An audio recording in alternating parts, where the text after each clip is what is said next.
I'm going to try my e-bike already. Ang tagal ko nang hindi nakapag-e-bike. Baka mamaya bigla akong nakaras. I remember the last time I was biking, nagkaroon ako ng accident. Tagal na nun So, pero hindi e-bike yun, motorbike talaga. So, I'm gonna try anyway. Just for the hell of it.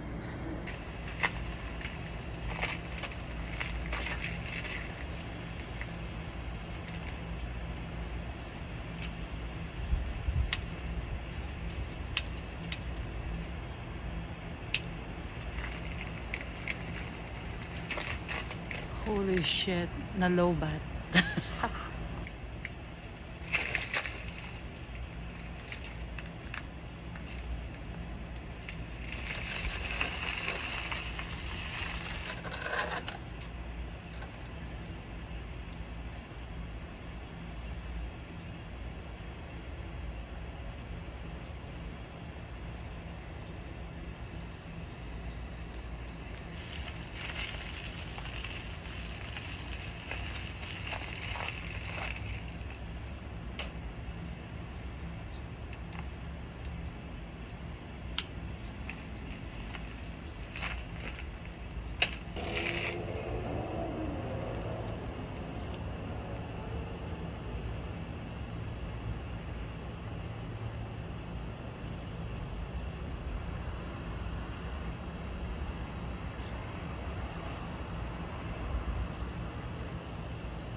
Nakakatakot pa rin. Hindi pa ako sanay. Kailangan masanay muna ako. O yan, as you can see, yan na yung aking mobile home. RV converted into mobile home. Yan yung aking Cadillac Escalade. And then the other one is yun, mas maliit. Kabibili ko lang ng bago.